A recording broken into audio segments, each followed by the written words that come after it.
오늘은 칠판을 없이 한번 칠판하면 별 도움이 안 되시죠? 그렇죠. 글자도 저도 못 알아봐요. 제가 써놓고 저도 못 알아보는 글자를 여러분 보고 알아보려고 하면 우리가 있으니까. 오늘은 또 두서없이 이제 설교자들이 좀 느끼는 유혹이 하나 있습니다. 유혹이 하나 있습니다. 여기는 공적인 자리잖아요. 그러니까 제 자신이 가지고 있는 여러 생각들을 의도적으로 표현하고 싶을 때가 있습니다. 그들이 가장 두려운 거죠, 그게. 정말 그건 하나님 앞에 너무너무 조심스러운 부분들입니다. 가끔가다 이렇게 말씀을 보면 하나님께서 은혜를 주셔서 언뜻 스쳐가는 생각들이 큰 깨달음을 줄 때가 있습니다. 근데 가끔 이렇게 논쟁이 되는 부분들은 가끔 가슴 속에 어느 한 부분으로 이렇게 막 몰아치기가 너무 부담스럽고 조심스럽습니다. 오늘 다행히 우리 교회는 주보가 잘 발송이 안 돼서 오늘 본문이 어딘지 모르시죠? 제가 당연스럽게도 오늘 마태복음 5장 4절입니다. 한번 같이 읽겠습니다. 5장 4절 간단하니까 5장 4절 아무래도 제가 칠판이 있어야 될 것 같습니다.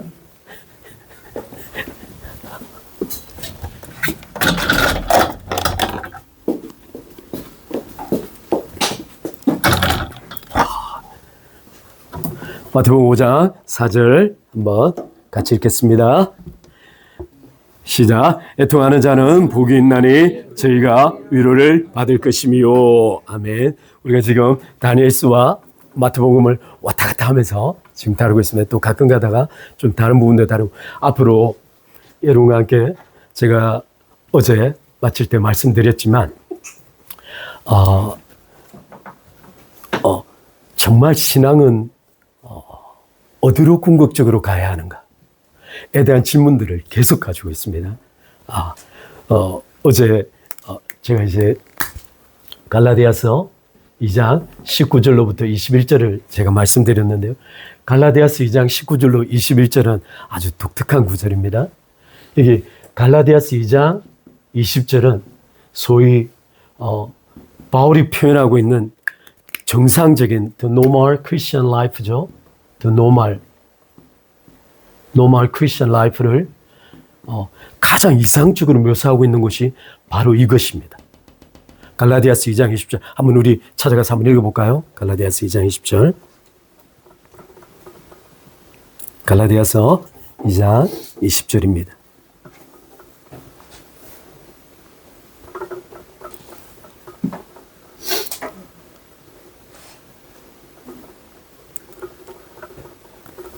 갈라디아서 2장 20절 같이 읽을까요? 시작. 내가 그리스도와 함께 십자가에 못 박혔나니 그런즉 이제는 내가 사는 것이 아니요 오직 내 안에 그리스도께서 사시는 것이라. 이제 내가 육체 가운데 사는 것은 나를 사랑하사 나를 위하여 자기 자신을 버리신 하나님의 아들을 믿는 믿음 안에서 사는 것이라. 이렇게 기록하고 있습니다. 이게 지금 2장 20절이야말로 우리는 지난 지금 산상수훈을 보고 있는데요. 산상수훈은 보통 학자들이 전체 말하는 거 하나님 나라의 법입니다. 산상수훈은 예수 그리스도께서 복음 전체를 통틀어서 하나님 나라의 백성들이 어떻게 살아가야 하는가에 대한 글을 기록해 둔 것이 이 산상수훈입니다. 그런데 이 산상수훈을 접할 때마다 모든 사람들에게 궁금증이 있습니다. 이것을 살아갈 수 없다는 겁니다. 지난번에 말씀드렸다시피 산상수훈은 절대 사람이 지킬 수 없는 이유가 몇 가지 있습니다. 그런데 오늘 갈라디아서 2장 20절은 바로 이 산상수훈을 어떻게 살아갈 것인가에 대한 비밀을 해석한 것이 바로 갈라디아서 2장 20절입니다. 따라서 2장 20절은 어떤 말씀을 다루고 있냐면 우리의 죽음을 다루고 있습니다. 십자가에서 우리의 죽음을 다루고 있습니다. 놀랍게 바로 이 윗구절에 19절은 무엇을 다루고 있냐면 바로 율법에 대한 죽음을 다루고 있습니다. 따라서 산상수훈을 살아가는 비밀에 해당되어지는 갈라디아서 2장 20절은 율법에 대한 죽음이 먼저 있어야 넘어가는 곳입니다. 다시 한번 갈라디아서 2장 20절은 갈라디아서 2장 19절이 있어야 비로소 경험하게 되는 곳입니다. 바로 2장 19절은 뭐라고 기록하고 있냐면 이렇게 기록하고 있습니다. 내가 율법으로 말미암아 율법에 대하여 죽었나니 이는 하나님에 대하여 살려 함이니라. 바꿔 말하면 19절에 먼저 있어야 되는 사건은 율법에 대한 우리의 죽음입니다. 이 율법에 대한 죽음을 스쳐야 비로소 갈라디아서 2장 20절이 찾아옵니다. 바로 그 다음 구절에 21절에도 이와 비슷한 말씀을 하고 21절에 내가 하나님의 은혜를 패하지 아니하노니 만일 어렵게 되는 것이 율법으로 말미암았으면 그리스도께서 헛되이 죽으셨느냐. 바꿔 말하면 2장 20절은 율법에 대한 죽음으로 감싸져 있습니다.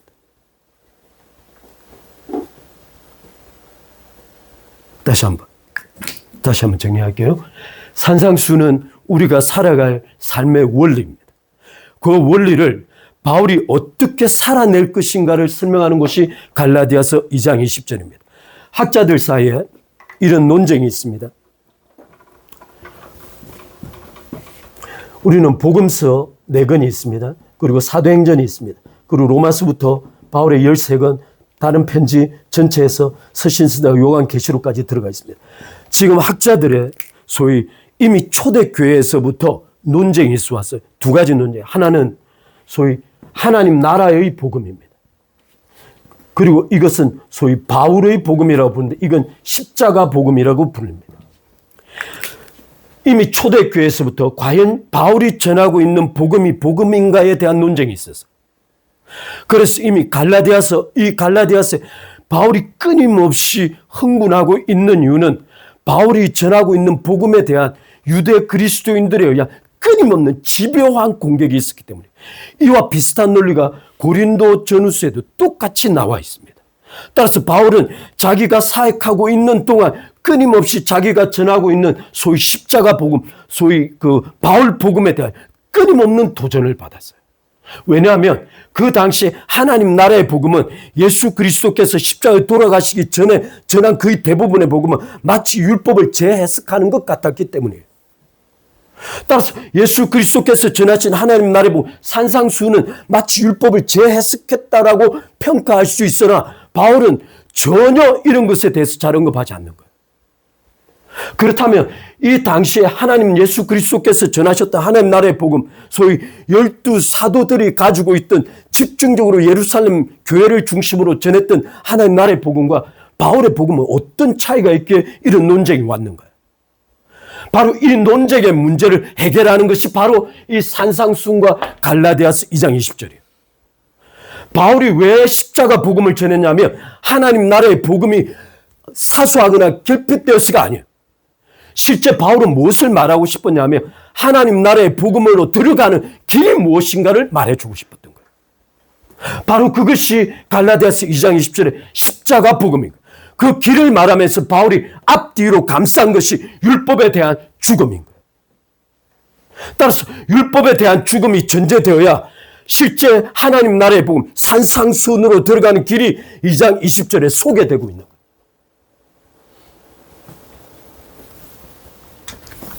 그렇다면 이것을 정리하면 이와 같습니다. 실제 여기 갈라디아서 2장 19절은 율법에 대한 죽음을 말합니다. 이게 로마서 7장에 있는 7장 4절로부터 6절에 있는 말씀이에요. 저 말이요. 지금부터 바울은 논리를 전개해 갈 때 그냥 하는 게 아닙니다. 다 의도를 가지고 있는 거예요. 이 7장이 끝나서야 비로소 로마서 8장에 들어가면서 생명의 성령의 법이 나오고 성령이 언급되는 거예요. 따라서 7장을 그치지 아니하면 성령의 인도라는 삶을 살아갈 수 없다라는 거예요. 이 갈라디아서 2장 20절이 있고 2장 21절이 있는데 갈라디아서 5장이 가야 비로소 성령께서 언급됩니다. 그렇다면 바울은 정확하게 이 순서를 기억하고 있다는 뜻이에요. 어떤 순서냐면 첫 번째, 율법에 대한 죽음입니다. 물론 로마서 7장부터 여기까지 가는 과정을 설명하고 있지만 바울은 이 로마서 전체 앞뒤를 섞어 포괄하고 있는 거예요. 지금 갈라디아서 2장 19절에서 21절까지가. 어떤 말하고 첫 번째, 율법에 대한 죽음이 먼저입니다. 따라서 율법에 대한 죽음이 전제되어야만 하나님을 향하여 살 수 있다는 거예요. 이 살 수 있다는 make alive 또는 부활에 대한 이야기. 바꿔 말하면 어느 한 인간이 거듭나서 하나님을 위하여 살아갈 수 있는 새로운 삶이 시작되는 근본 뿌리, 털, 시작점이 율법에 대한 죽음이라는 뜻이에요. 율법에 대한 죽음이 없으면 하나님을 향하여 살아갈 수 있는 기회조차도 제공되지 않는다는 거예요. 바울은 갈라디아서 2장 19절로부터 21절까지 이를 정확하게 표현했어요. 그런데 무수한 사람들이 갈라디아서 2장 20절은 기억하고 있으나 19절과 21절을 기억하지 않는 거예요. 바로 20절은 19절과 21절에 의해 쌓여 있는 거예요. 따라서 율법에 대한 죽음을 통해서 하나님을 향해 살고 나면 이 다음에 나온 것, 그리스도와 함께 내가, 내 자아가, 내 옛 자아가, 내 자신이 십자가에 못 박혔다는 뜻이에요. 물론 이 율법에 대한 죽음 자체가 그리스도와 함께 십자가에 못 박힌 사건 안에 포함되어 있는 건 사실이에요. 그러나 바울은 말하기를 율법에 대한 죽음을 먼저 말하고 내가 죽었다고 말하고 있는 거예요. 이 내가 죽음이 찾아와서 나의 죽음이 확인되어야 비로소 그리스도께서 내 안에서 자신의 생명을 살아가기 시작하시는 거예요. 다시 한번. 율법에 대한 죽음 이후에 나의 죽음이 분명히 확인되고 나의 죽음이 확인된 자리에 그리스도께서 나의 무덤 위에서 그리스도께서 자신의 삶을 시작하시는 거예요. 이게 바로 산상수훈을 살아가는 비밀이라는 거예요. 이해하시죠? 그래서 마지막에 바울이 어떻게 표현하고 있냐면 이것을 그리스도를 믿는 믿음으로 살아가는 삶이라고 표현한 거예요. 제가 어제 실은 오늘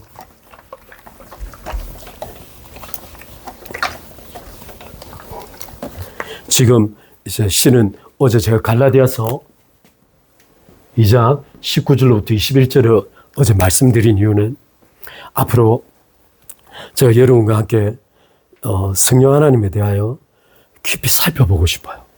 저도 너무너무 궁금해. 그분을 너무 알고 싶어. 근데 가만히 살펴봤더니 아까 말씀드린 대로 로마서는 8장에 가야 성령님이 나오세요. 그 전에 1, 2, 3, 4, 5, 6, 7, 8, 9 넘어갈 때 1장에서 한번 언급되어 있지만 실제 1장부터 약 7장까지 넘어가면서 성령께서 거의 한두 번, 두세 번밖에 언급이 안 돼 있어요. 바꿔 말하면 바울 신학 속에, 교회 속에, 그리스도인의 정상적인 삶 속에 성령께서 위치하는 위치가 있다는 뜻이에요. 역시 갈라디아서도 동일합니다. 물론 갈라디아서 2장에 넘어가면 네가 성령을 받음이 듣고 믿음으로냐 율법을 행함으로냐 이 말은 나타나 있으나 실제 성령께서 우리의 삶을 통제하는 건 갈라디아서 5장이에요. 따라서 이 전의 과정이 필요하다는 거죠. 그래서 여러분과 저 자신이 앞으로 이 앞부분에 대한 이야기를 쫙 한번 다뤄보고 싶어요. 이 앞부분의 내용이 뭐냐? 바로 아까 갈라디아서 2장 19절로부터 20절이 바로 이 앞부분이에요. 내가 어떻게 율법에 대하여 죽었는가? 내가 그리스도와 함께 죽었다는 뜻이 무엇인가? 그리스도께서 내 안에 사심이 무엇인가? 내가 그리스도를 믿는 믿음으로 사는 것이 무엇인가? 결국 그리스도는 바로 이것 때문에 지금 살고 있는 거예요. 제가 아까 왜 말씀드렸냐면 제가 좀 그냥 말씀드릴게요. 그냥 오늘 솔직하게 말씀합시다. 제가 무수한 분들의 설교를 들어요. 그냥 아무나 설교를 듣는 거 아니에요. 지금 제가 가끔 언급해서 알치스 브라운 목사님, 폴 워시 목사님, 존 메간 목사님, 심지어 로이드 존스 목사님, 제가 이렇게 있지만 또 존 바이버 목사님, 지금 현재 미국에서 소위 우리 장로교 신학을 이끌어 가시는 분, 침노교가 우리 장로교 미국에 가면 장로교보다 약 한 5배, 한 7배가 많은 것 같아요. 침례. 근데 침례교 속에서도 탁월하신 분들의 설교를 들어요. 근데 놀랍게 그분들 모두가 다 종말에 대한 입장이 달라요.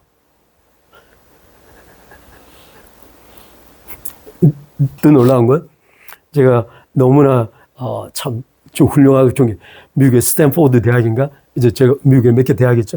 그게 아마 스탠포드 대학에 전기공학과가 나와가지고 나사에서 일을 하시다가 하나님 앞에 헌신하고 마지막 돌아가실 때까지 하나님 앞에 얼마나 무수한 강해를 했는지 모르는 그 척 미슬라라는 분도 입장이 달라요. 그래서 제가 여러분께 함께 나눌 때 그분들의 입장 차이를 생각하면 제가 감히 여기 앉아가지고 내 입장은 이러하니 여러분 나를 따라오세요라고 제가 말할 수 없다는 거예요. 그분 50평생을 내지 60년을 평생 성경을 가르치면서 대학교에서 교수하시면서 평생 성경만 연구하신 분들이에요. 그런 분들이 의견을 종합하지는 못하고 있다는 거예요. 그 일들에 대해서 저 또한 당연히 뒤로 물러서야 맞다는 거예요. 왜냐하면 어떤 일이 벌어지냐면 만약 제가 종말에 대해 어떤 의견을 갖잖아요. 그러면 제 의견에 맞춰서 성경 모두를 조작해야 돼요.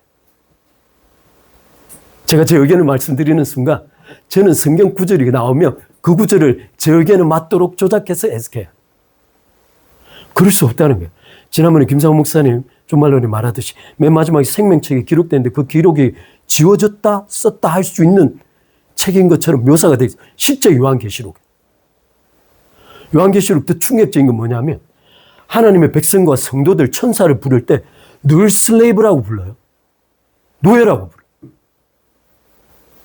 이게 지금 이걸 어떻게 이해를 해야 하나? 지금 우리는 소위 아까 왜 하나님 나라의 복음과 바울의 복음의 핵심적인 차이가 무엇이냐면 하나님 나라의 복음에 들어가는 방법이 뭔가 바울의 복음의 핵심적 강조점이 아까 갈라디아서 2장 20절이죠. 그 갈라디아서 2장 20절에 동전의 양면을 탁 바꾸면 너희가 하나님의 자녀가 되었다는 거예요. 왜 바울은 하나님의 자녀됨을 그토록 강조했냐면 이 사람은 이방인들의 사도예요. 그러니까 끊임없이 유대인들에 대하여 죄인이요 이방인들이 원수요 하나님으로부터 상관없는 자유라고 취급받았던 그 이방인들을 회심시켜 하나님 앞에 하나님의 근속으로 회복되었다는 걸 끊임없이 강조할 수밖에 없었던 것이 바울 자신이에요. 그런데 정작 바울은 자신을 소개할 때 예수 그리스도의 노예 된 나 바울은 무수히 편지 쓸 때마다 예수 그리스도의 노예를 강조하는 거예요. 자신은 정작 수많은 이방인들에게 그들이 하나님의 자녀가 되어서 하나님의 권속과 모든 신령한 복들을 다 받았다고 끊임없이 강조하고 심지어 고린도 교회에 그토록 많은 범죄가 있더라도 너희가 하나님의 자녀며 하나님의 교회이며 성령 하나님께서 너희 안에 산다고 바울이 그렇게 강조했음에도 불구하고 정작 바울은 끊임없이 자신을 하나님의 노예, 그리스도의 노예, 나 사도로 부름받아서 나는 목숨 걸고 그 길을 가야 한다. 우리 이 둘을 가령 예를 들어 노예는 그냥 있는 말일 뿐이에요. 우리는 하나님의 자녀 그렇게 말할 수 없어요. 노예가 정확하게 성경에 기록되어 있어요. 우리는 노예.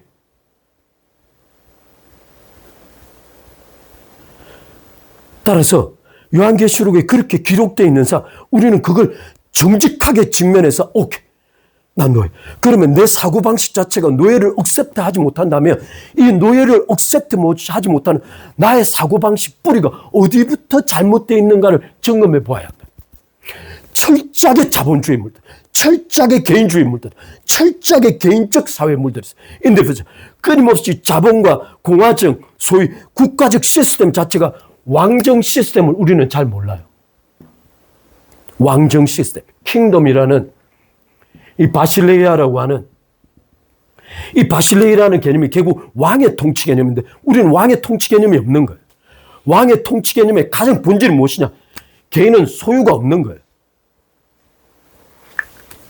그래서 사무엘이 경고했던 거예요. 너희가 왕을 세우는 순간 왕이 와가지고 너희 딸들과 아들들과 누구를 가져가고자 하면 거부할 수 없다는 거예요. 왕이 말을 내리는 순간 그 모든 소유가 가는 거예요. 물론 이스라엘 백성 중에 하나님께서 땅을 주셨기 때문에 그 유업이라는 개념들이 존재하는 어찌됐든 왕은 그런 거지. 근데 그리스도께서 우리의 왕이시라는 거예요. 지금 그리스도께서 오셔서 우리에게 너 목숨을 취하였다 그러면 하나님 가져가세요라고 말할 수 있어야 한다. 제 자신조차도 그렇게 잘 안 돼. 그래서 성경을 정직하게 대면해야 한다. 그분들의 의견이 다를 수 있는 건 그냥 정직하게, 오케이, 그분들이 훨씬 성경하고 다르다? 오케이. 난 지금 여기서 하나로 통일할 수 없다. 저는 그렇게 생각해요. 그래서 제가 알지 못하는 김상 목사님도 말해서 무천년 이런 이야기, 전천년 이야기, 세대주의 이런 이야기. 이걸 종합해서 말하는 이유는 내 자신 안에 생각이 없었어가 아니고 함부로 말을 할 수 없기 때문에 내가 생각을 딱 정하는 순간 나의 모든 성경 해석은 그쪽으로 가야 돼. 그럴 수 없어요. 저 말이야. 우리는 관점이 그래야. 특히 이건 미래에 대한 일이기 때문에 더더욱 제가 그렇게 하지 않는 거예요. 하나님께서 계획을 바꾸시면 어떡할 거예요? 물론 성경 안에 하나님께서 하시지만 그건 하나님의 주권에 속한 일. 그러나 이미 하나님께서 드러내 놓으신 일들에 대하여는 우리가 철저하게 진리를 싸워야 한다는 거예요. 그건 본질적인 문제니까. 그래서 제가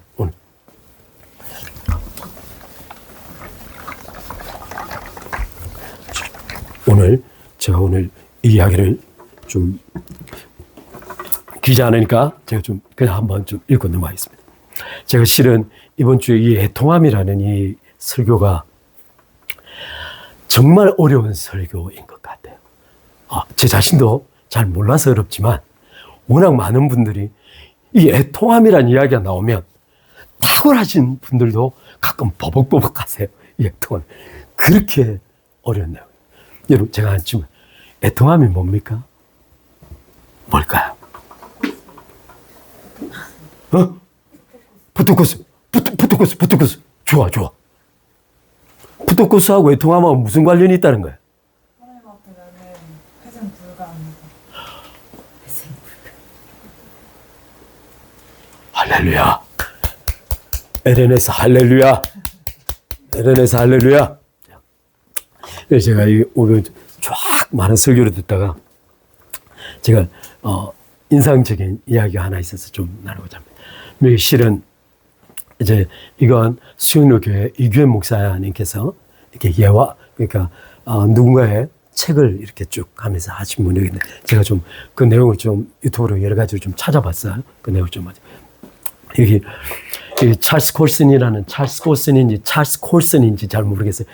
찰스 콜슨 또는 찰스 콜슨이라는 이 사람인데 이 사람이 누구냐면 조지 워싱턴대 법대를 졸업하고 나중에 이제 그리스도께 기회해서 약 15개 명예박사 학위를 받았어요.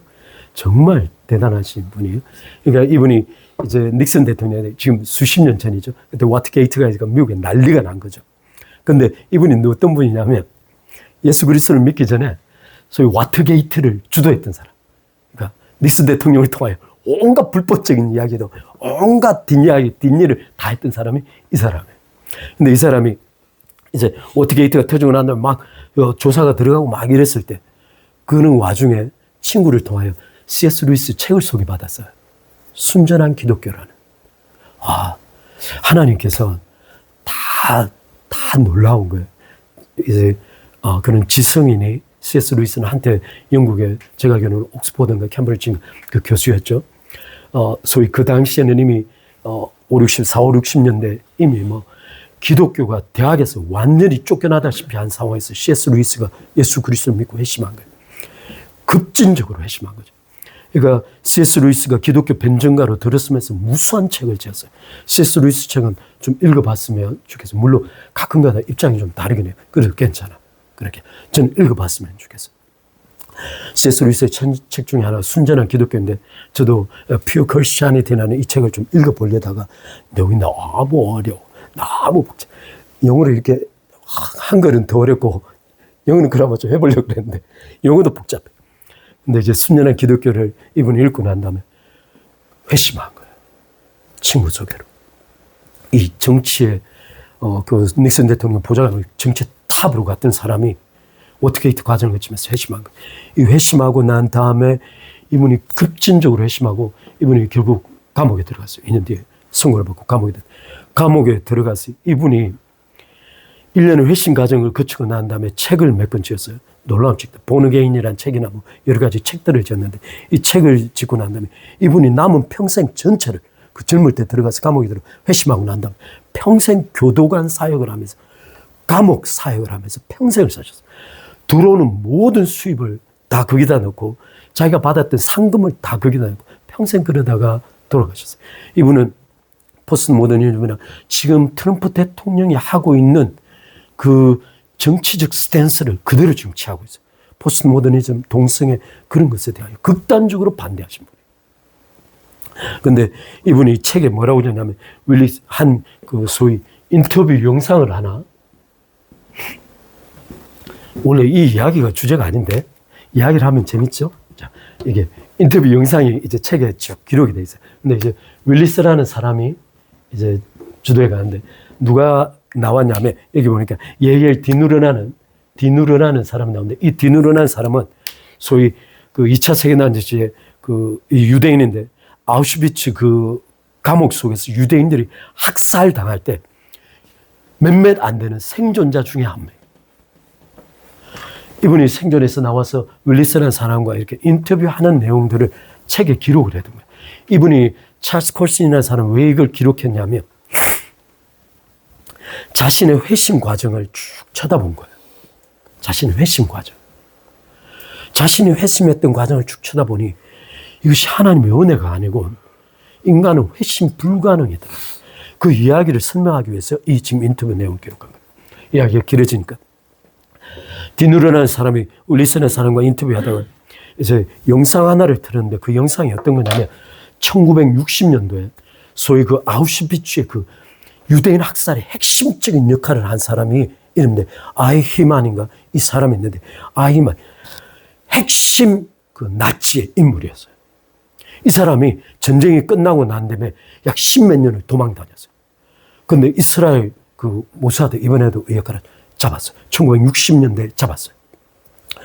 61년도에 이스라엘 내부에서 전범 재판이 벌어진 거예요. 전범 재판이 들어갔는데 아히만이 저기 앉아있고 이제 디누르가 뒤늦게 이제 와가지고 이제 정인석에 들어가려고 이렇게 들어왔는데 디누르라는 사람이 아히만을 본 거예요. 근데 디누르라는 사람이 아히만을 딱 보자마자 그 자리에 놀라면서 막 흐느껴 울기를 시작한 거예요. 그러니까 이게 정인으로 들어온 사람이 막 흐느껴 우니까 사람들이 그걸 보고 있다가 웅성웅성 하니까 재판장이 이게 조용하라고 치고 있는데 이 디누르라는 사람이 실신한 거예요. 그리고 그 즉시 병원으로 실려왔어요. 정인 못하고. 그래서 이 사람이 윌리스라는 사람이 디누르에게 물어요. 영상을 보았더니 당신이 갑자기 아히만을 보고 흐느껴 울다가 결국 경기하다가 쓰러져 실신했는데 이유가 뭐냐고 물었더니 이 디누르는 하는 사람 말이 그래요. 이제 윌리스가 묻기를 두려웠냐? 무서웠냐? 옛날 생각이 난 건가? 그때 공포가 떠올랐는가? 이렇게 질문한 거.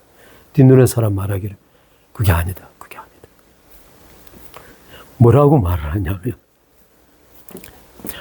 아히만을 보고 깜짝 놀랐다는 거. 자기와 똑같이 생겼다는 거.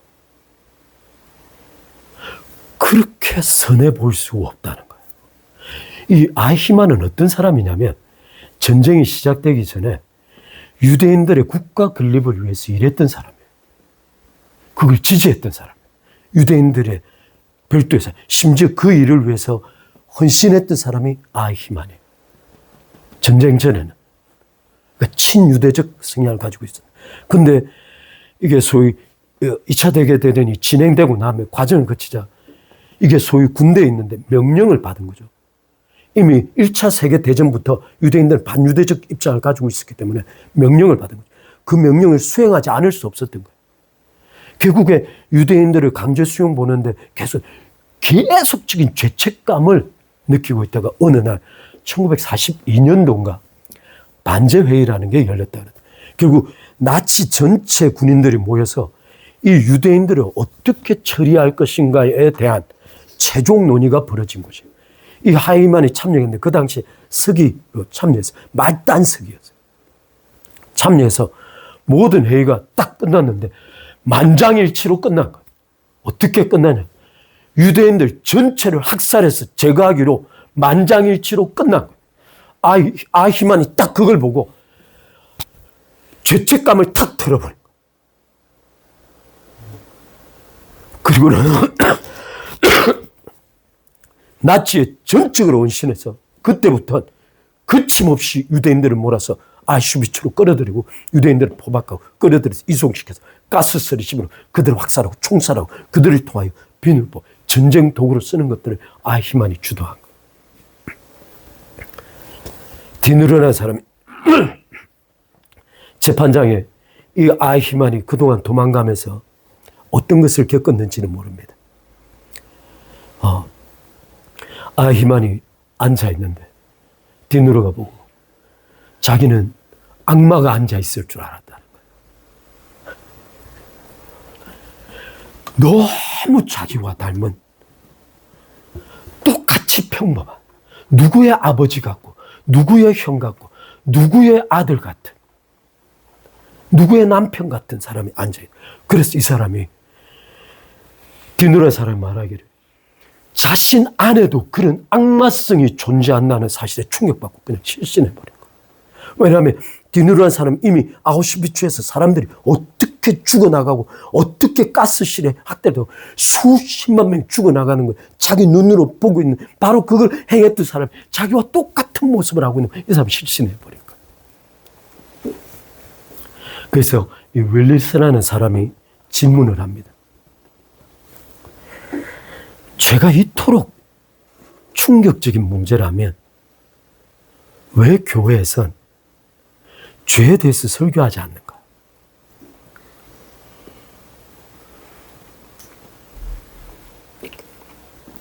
제가 한 가지 여쭙게. 여러분 저를 통해서 여러분 죄에 대한 설교를 들어보셨습니까?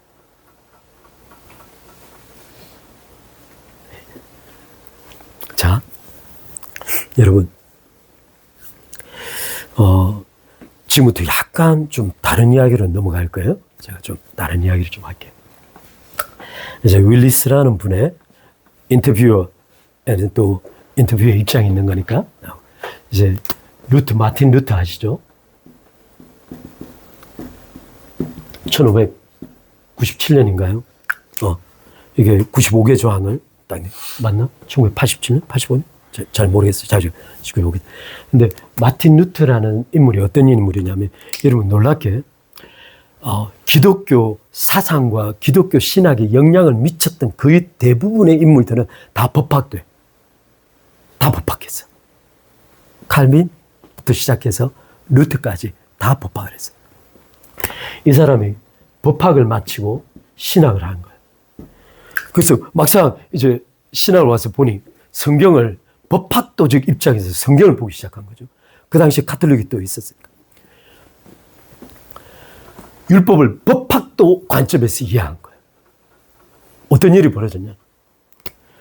보통 우리 이제 여러분 고해성사 이건 신학적으로 굉장히 오류가 심각한 이건 나중에 한번 고해성사를 다루는데 고해성사는 어떤 개념이 존재하냐면 카톨릭은 하나님의 칭의가 어떻게 우리처럼 법적 칭의가 아니에요. 카톨릭은 우리는 법적 칭의가 이유가 있어요.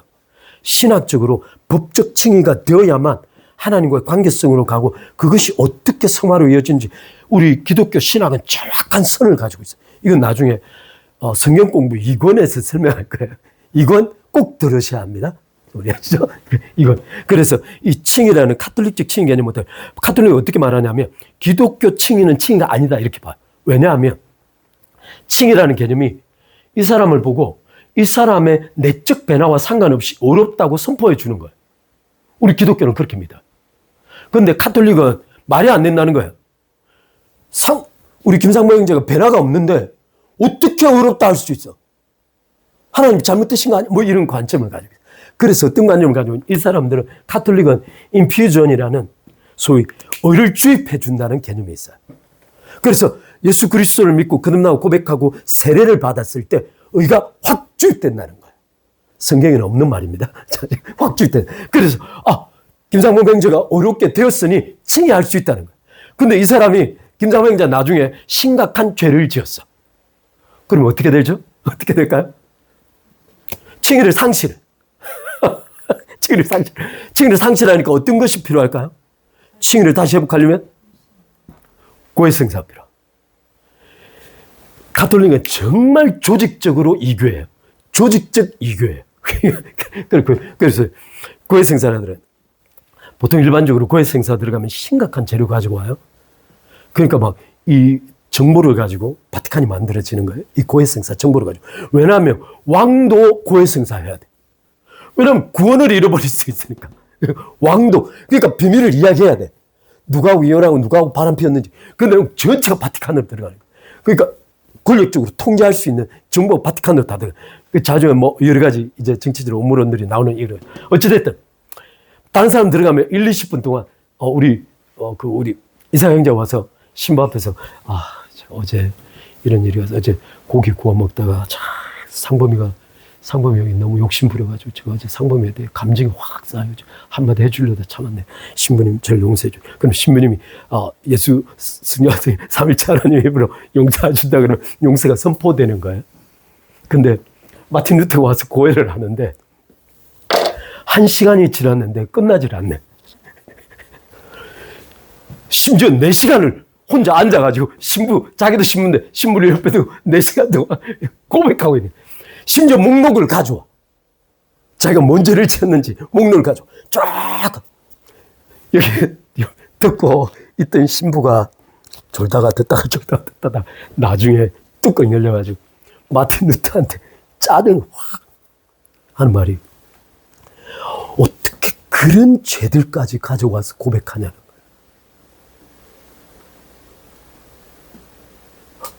남들은 죄라고 생각하지도 않을 문제를 가지고 와서 어떻게 그 죄까지 고백하면서 1시간, 4시간 동안 고해성사를 하냐.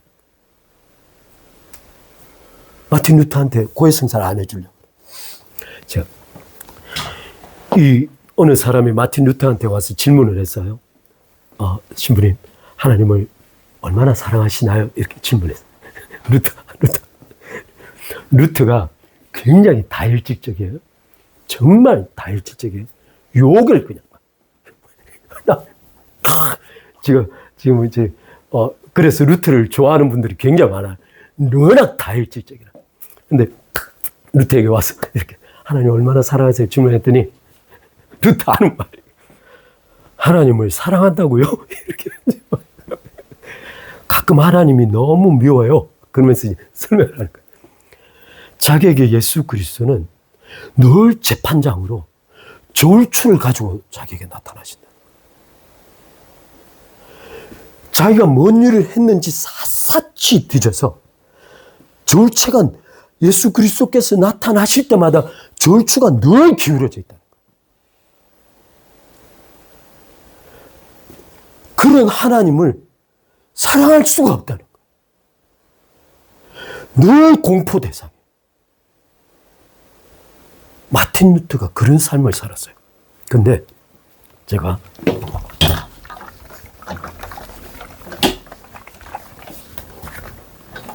한 가지 물읍시다. 우리 교회는 아까 윌리스가 말하듯이 죄라는 것이 그토록 공포스럽고 무서운 거라면 왜 교회는 죄에 대해서 설교하지 않는가? 여러분 왜라고 생각하십니까?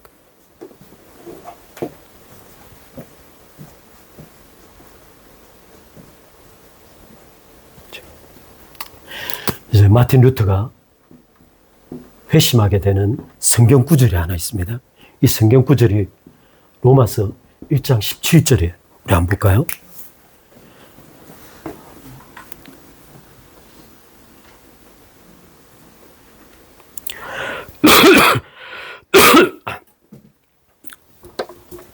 로마서 1장 17절입니다. 제가 읽을게요. 복음에는 하나님의 의가 나타나서 믿음으로 믿음에 이르게 하나니 기록된 바 오직 의인은 믿음으로 말미암아 살리라 함과 같으니라. 이렇게 기록하고 있습니다. 저는 어거스틴이 회심할 때 제가 잘 기억나요. 덜레게 뭐 제가 알기로는 그래요. 애들이 막 이렇게 놀면서 노래 부르는 소리 듣고 그 소리를 펴슬거라 듣고 그 어거스틴이 BC 5세기에 책을 읽으라고 하길래 급하게 들어가서 성경책을 딱 폈어요. 로마서 제가 알기로는 13장인가 기록이 나왔어요. 지금부터는 어두운 가운데 가지 말고 빛 가운데 해 안에, 제가 잘 기억이 안 나요. 안에. 그 구절을 딱 읽고 심지어 여자와 얼마나 관계를 많이 즐겼으면 사생활을 놓고 돌아다니던 이 어거스틴 그 말씀 딱 보고 완벽하게 회심한 거예요. 따라서 어거스틴은 굉장히 극적인 회개심이 있어요. 극적인 회개심이 있어요. 수많은 사람들이 이 로마서를 읽고 회개했습니다. 그들의 대부분이 굉장히 극적인 회개를 한 사람이에요. 근데 제가 이 마틴 루터가 회심했다는 1장 17절을 아무리 읽어봐도 주여 복음엔 하나님의 의가 나타났어 믿으면 못 믿게 하는 기록된 바 오직 의인은 믿음으로 말이죠. 이것이 루터에게 어떤 의미에서 극적인 회심의 이유가 됐을까? 한번 생각해요. 아까 금방 마틴 루터의 법대생으로서의 가지고 있는 율법에 대한 인식을 생각할 필요가 있습니다. 따라서 그는 하나님의 법을 어떻게 인식하고 있었는가? 그 법을 지키기 위해서 어떻게 목숨을 다했는가? 제가 오늘 이제 이 구절을 설명하기 위해서 제가 잠깐 여기 애통을 좀 쳐다보겠습니다. 여러분, 이 애통이라는 단어는 아마 제가 판테오인데요. 제가 판테오 맞죠? 판테오. 이게 판테오라는 이 단어인데 이것을 여러 가지로 해석합니다. 슬픔, 고통, 눈물, 애곡, 애통, 소위 상처와 아픔에 의한 슬픔에 대한 단어들은 다 갖다 붙일 수 있어요. 근데 제가 놀라운 발견은 여기 모은이라는 단어가 있습니다. 이 모은이라는 단어는 어떤 단어냐면 모든 영역분들이 이 판테오라는 이 단어를 모은이라고 번역했어요. M-O-U-R-N-E. 이 모은이 어떤 단어냐면 창세기 34장 제가 37장 34절이에요. 이게 어떤 장면이냐면 창세기 37장 34절은 그 형들이 야곱 요셉이 먼 데서 오는 거 보고 요셉을 애굽에다 팔아버리죠. 그러고 난 다음에 요셉을 팔아버리고 난 다음에 그 돈은 형들이 갔대. 요셉이 입고 있던 그 아버지가 해준 그 붉은 옷 너무 값비싼 옷. 지금 제가 지난번에 그 부자와 나사로 설명할 때 붉은 옷을 설명했잖아요. 그렇게 염색하게 물들인 붉은 옷을 들고 가서 짐승을 한 마리 잡아 죽이고는 피에 물들인 거예요. 그리고는 아버지 야곱에게 가서 요셉이 이렇게 됐다. 왜냐하면 그 당시 야곱이 살고 있던 곳과 형들이 양을 치던 곳에 거리가 굉장히 많이 있었기 때문에 충분히 그럴 가능성이 있는 거예요. 그래서 야곱이 그 아들 요셉의 옷을 딱 들자마자 즉시 요셉의 옷인 줄 알았어요. 그리고는 야곱이 자기가 사랑했던 라헬의 두 아들이 있죠. 두 아들. 내 아는 차치해놓고 라헬의 두 아들이 있어. 두 아들은 하나는 요셉과 하나는 베냐민인데 이 요셉이 죽었다는 그 이야기를 듣고 야곱이 직접 말 내가 음부에 내려가는 고통으로 고통하며 내려갈 거예요. 바로 이때 쓴 단어가 모은이라는 단어예요. 히브리어 아발이라는 단어인데 이 아발이라는 단어와 판테온이라는 의미는 거의 같은 단어예요. 바꿔 말하면 이 모은이라는 영어 단어의 뜻은 죽은 자를 위한 곡하는 노래. 죽은 자를 위한 곡이 바로 이 모은이라는 단어. 따라서 지금 이 모은이라는 단어는 예수 그리스도께서 어디에다 쓰고 계시냐면 프토코스를 발견해서 자기의 죽음을 본 자, 자기가 십자가에 못 박혀서 자기의 무덤에 서 있는 자가 자기의 죽음을 바라보고 느낀 감정이 바로 모은이에요.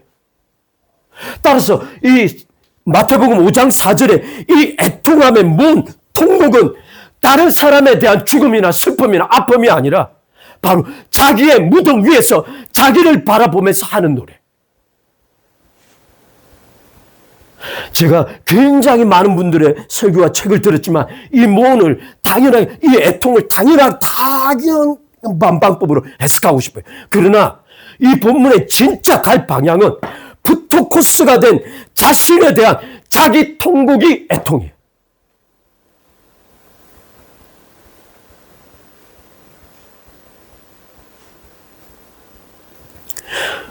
따라서 이 통곡은 야곱이 자기가 차라리 죽었으면 나았을 거라고 생각했던 요셉에 대한 그 강렬한 슬픔과 아픔과 통곡을 가지고 있는 거예요. 심지어 이 야곱은 어떻게 살았냐면 창세기 40몇 장인가요?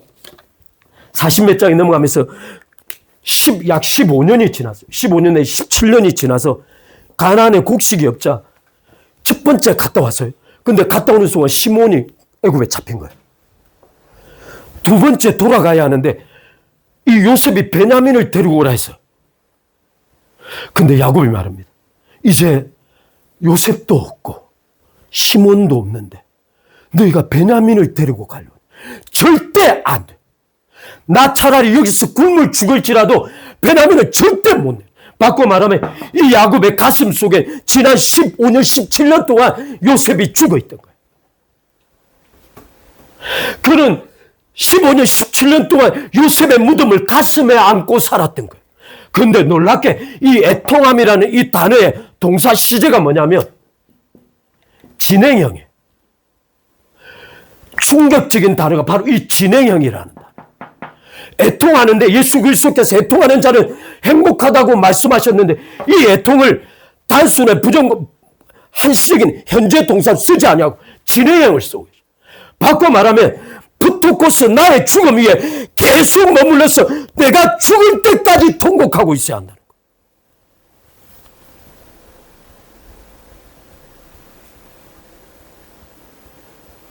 따라서 야곱이 지난 15년, 17년 동안 요셉을 자기의 가슴 속에 묻고 지낸 것처럼 그리스도인은 자신의 죽음을 자신의 가슴 속에 평생 그리스도께서 오실 때까지 묻고 사는 거예요. 그 고통, 그 아픔, 내 요셉도 없고 시몬도 없는데 이제 베냐민까지 데려가려. 내가 차라리 눈을 감고 흙을 죽을지언정 절대 그릴 수 없다고 말했던 이 야곱의 고통이 우리가 평생 그리스도 안으로 나의 죽음에 대하여 가지고 있어야 할 우리의 생각이라. 바로 이게 갈라디아서 2장 20절이에요.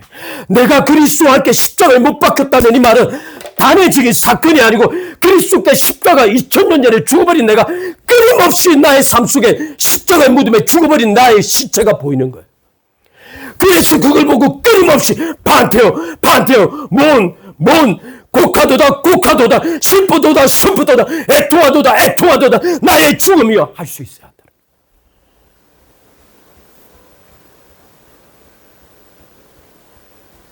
따라서 지난번에 말씀드린 부토코스 거지 나사로는 자기가 그 부잣집 앞에 누워있을 때 자기가 다시 회복할 수 있을 거라는 희망을 가졌던 게 아니에요.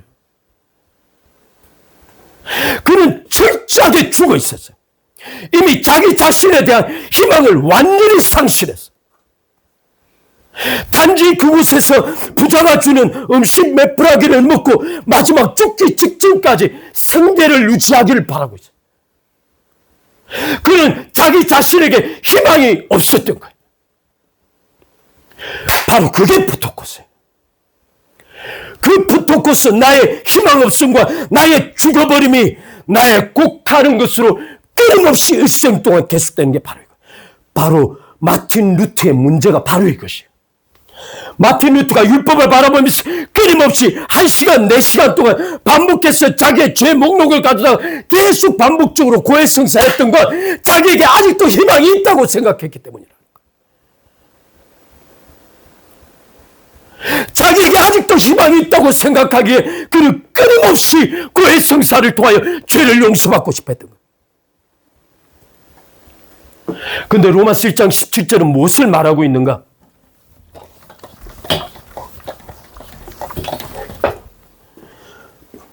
루터가 어느 날 이 말씀을 보다가 충격적인 사실을 깨달았어. 하나님의 의가 두 방향이라는 거예요. 자기 앞에 끊임없이 하나님의 의를 요구하는 율법이 있는 거예요. 율법이 요구하는 하나님의 의가 있었던 거예요. 지금 일생 동안 율법을 통해서 요구되는 하나님의 의를 성취하고 만족하기 위하여 그는 목숨 걸고 살았어요. 진짜 마틴 루터만큼 하나님 앞에 목숨 걸고 살았던 사람이 없을 만큼 심지어 그는 신부였어요. 대학 교수였어요. 그런데 어느 날 마틴 루터가 1장 17절을 딱 읽고 있다가 복음에 나타난 하나님의 의가 있다는 거예요. 할렐루야. 율법에 의해 요구되는 하나님의 의에서 끊임없이 정죄되고 하나님을 향하여 가끔은 적대감을 느꼈던 이 마틴 루터가 복음을 통하여 하나님께서 자신의 의를 인간에게 값없이 준다는 사실을 깨달은 거예요. 할렐루야. 하나님께서 인간에게, 죄인 인간에게 하나님의 당신의 의를 값없이 주신다는 사실을 깨달은 거예요. 그럼 여기 한 가지 중요한 질문이 있어요.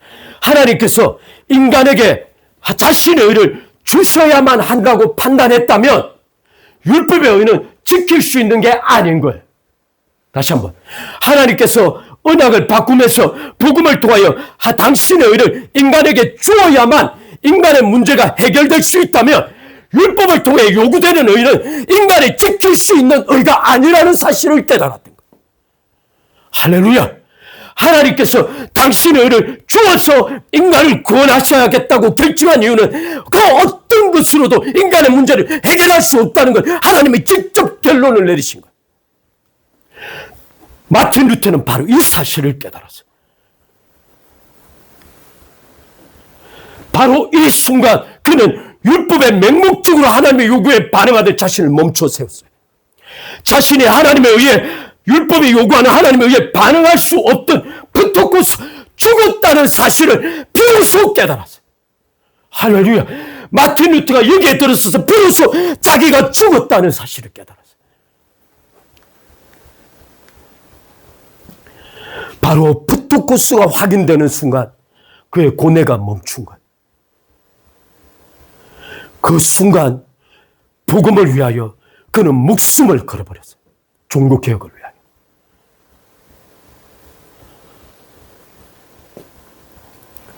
두 번째, 믿음에서 믿음으로 나아가게 한다는 뜻입니다. 여러분, 믿음에서 믿음으로 나아가는 건 어떤 굉장히 신학적으로 어려운 단어예요. 이게 복음에는 하나님의 의가 나타나서 믿음으로 믿음에 이르게 한다는 이 단어 굉장히 어려운 단어입니다. 그런데 이 단어의 본질적 뜻은 무엇이냐? 믿음이란 단어 자체가 바꿔 말하면 인간의 기여가 제거되어 있는 거예요. 오직 하나님께서 은혜로 값없이 하신다는 것이 믿음이에요. 그런데 그리스도인의 삶은 믿음에서 믿음으로 나아가는 거예요. 바꿔 말하면 바로 이 단어, 믿음에서 믿음으로 나아간 단어가 바로 이 판테온이라는 단어예요. 애통에서 애통으로 나아가는 거예요. 끊임없이 애통해하는 거예요. 끊임없이 시간이 지나면 지날수록 자신의 죽음이 더 명확해지고 더 확고해지고 더 뚜렷하게 보이는 것이 바로 이것이 믿음에서 믿음으로 나아가는 거예요. 자신이 그리스도와 함께 십자가에 못 박혀있는 그리스도의 무덤 안에 자신이 장사되어 있음이 시간이 지나면 지날수록 더 뚜렷해지는 거예요. 바로 이것이 믿음에서 믿음으로 나아가는 거예요. 하나님의 의가 끊임없이 주어지고 있는 거예요.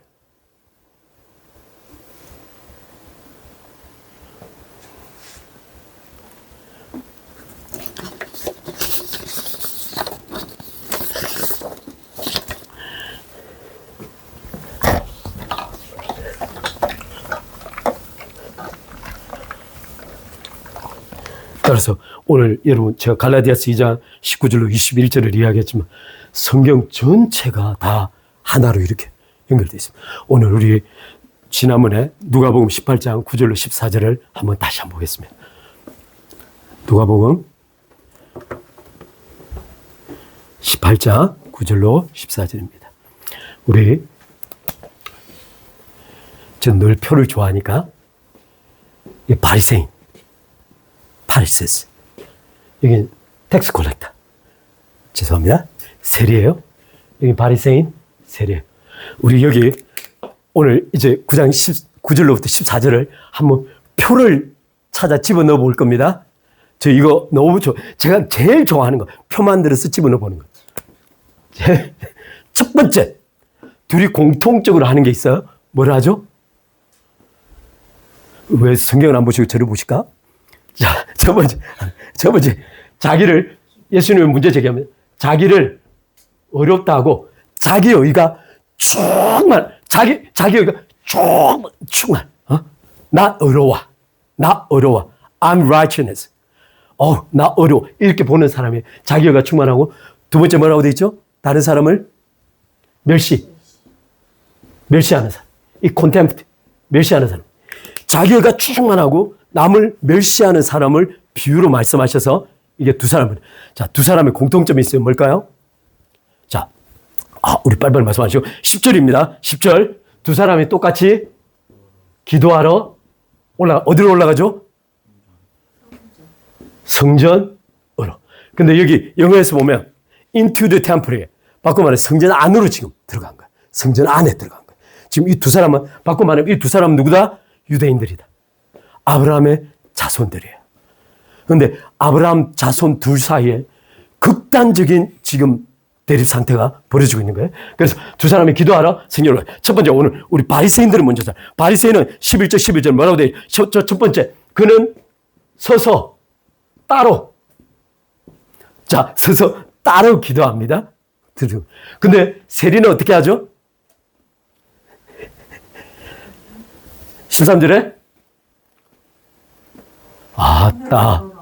13절 맨 앞에 나와 있는 멀리 서서. 그죠? 바리새인은 따로 서서, 세리는 멀리 서서. 그리고 세리는 어떻게 기도하냐면 첫 번째, 하나님이여 나는 다른 사람들 곧 토색, 불의, 간음하는 자들과 같지 않냐. 이 바리새인들의 첫 번째 구절은 다른 사람들과 다르다는 거예요. 나는 달라요. 이게 바리새인의 첫 번째 토색, 불의, 간음. 이건 그냥 자주가 뭐 여러 제목인 거 아시죠? 지금 바꿔 말하면 맨 마지막에 바리새인들 다시 나는 저 세리와도 같지 않으냐는 인하여 바리새인은 어떻다고? 감사하고 있어요. 바리새인은 감사. 근데 이 세리는 어떻게 하죠? 감히 눈을 들어 하늘을 쳐다보지 못합니다. 감히 눈조차 위로 들 수가 없는 거예요. 그 다음 구절은 12절은 더 충격적입니다. 나는 일에 몇 번씩 2번 금식하고 11조를 드리나이다 라고 말하고 있습니다. 근데 여기 세리는 지금 뭐라고 말하고 있죠? 하늘 우를 보지도 못하고 가슴을 치며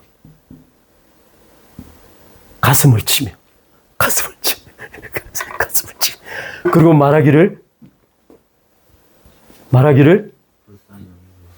하나님이여 나를 have mercy on me, 나를 불쌍히 여기옵소서라고 말하고 있습니다. 자, 여러분 한번 잠깐 봅시다. 지금 여기 바리새인은 지금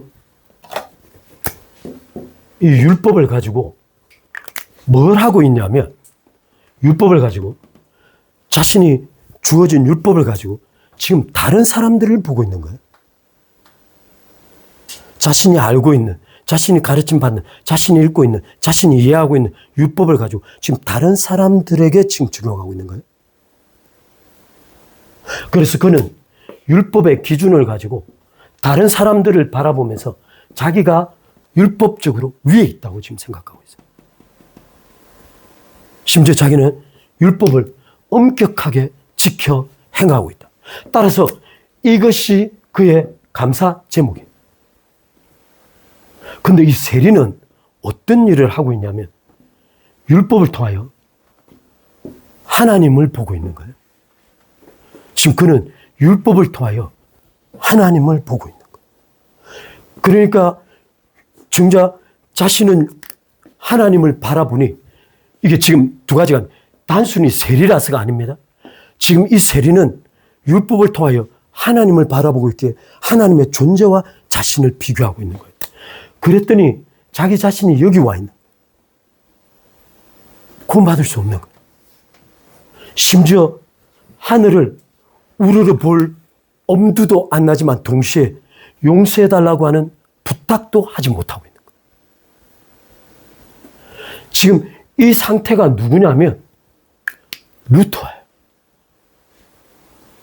이 상태가 누구냐면 아까 뒷노래 그 아히만을 바라보고 실신해버려요. 아히만을 바라보고 자기 자신을 본 거예요. 그는 공포에 쌓여서 실신해버렸어요. 바꿔 말하면 악이 먼 곳에 있는 줄 알았어요. 악이 다른 곳에 있는 줄 알았어요. 악이 타인에게 있는 줄 알았어요. 근데 아히만을 딱 보는 순간 그 악이 자신 안에 있다는 사실을 본 거예요. 그리고 그는 쓰러졌어요. 근데 제가 오늘 이 말씀 하고 싶은 것이 아니고 마지막으로 제가 오늘 그냥 질문처럼 던지고 싶은 말. 여기 갑자기 바리새인의 이야기는 사라져버립니다. 하나님께서 이 바리새에 대해나 더 이상 언급하지 않으세요. 그런데 이 세리에 대해서는 두 가지를 언급하고 있습니다. 그게 첫 번째가 무엇이냐면 14절에 가면 이 사람이 더 어렵다함을 받고 그 다음에 뭐라고 써있죠? 뭐라고 써있죠? 그의 집으로 내려가니라. 위에 바리새인은 쫙 이렇게 얘기하고는 하나님의 관점 속에서 사라졌어요. 근데 이 세리에 대해서는 예수님께서 직접 말씀하시기를 그는 어려워지고 어렵게 되어 그의 집으로 내려갔다는 거예요.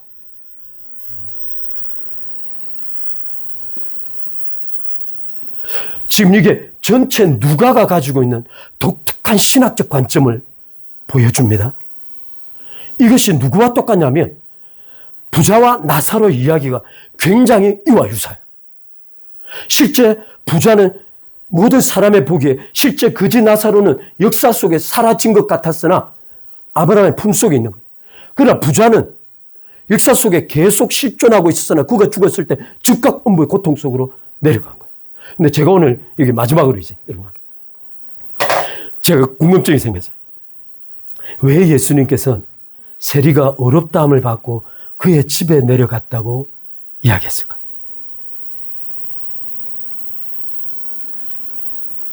제가 딱 1분만 잠깐 이야기 들어보겠습니다. 예수님은 왜 이 말을 덧붙이셨을까요? 왜 마지막에 예수님은 모든 말씀을 기도로부터 시작해서 비유를 쫙 설명해서 충격적인 비유를 쫙 말씀하시고 난 다음에 왜 세리에게 그의 집으로 그가 내려갔다고 말했을까요?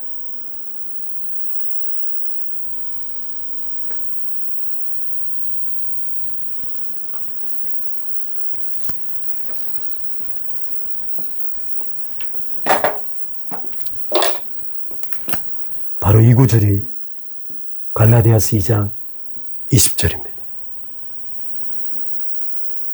바로 이게 갈라디아서 2장 20절입니다.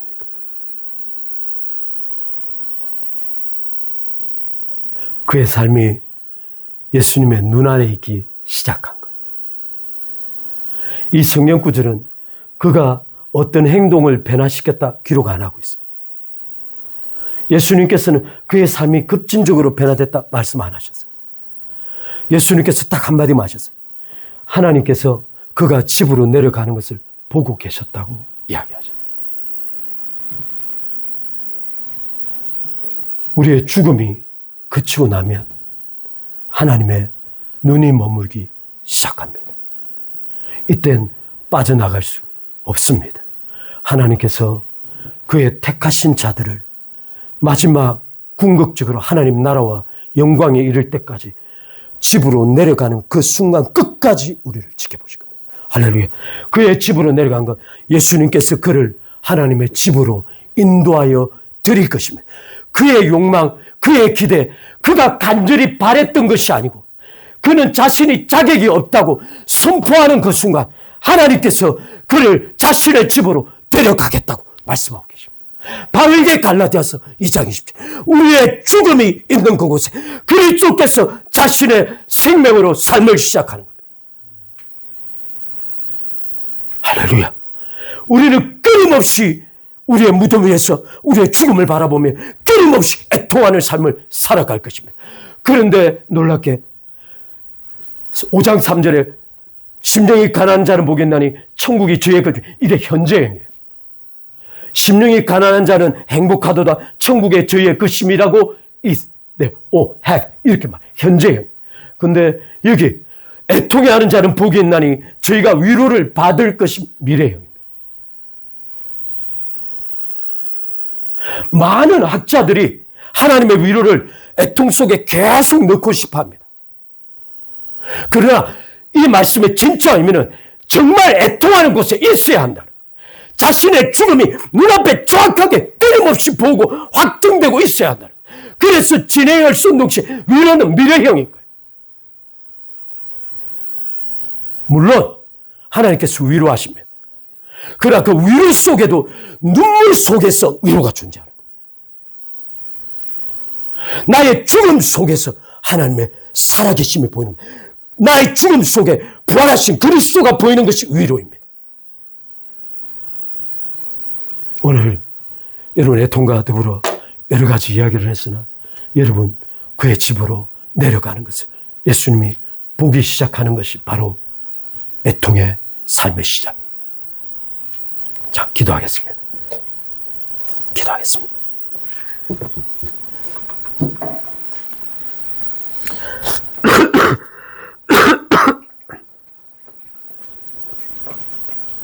오늘 여러분 너무 수고 힘드셨는데 또 수고 많이 하셨어요. 우리 제가 잠깐 기도하겠습니다.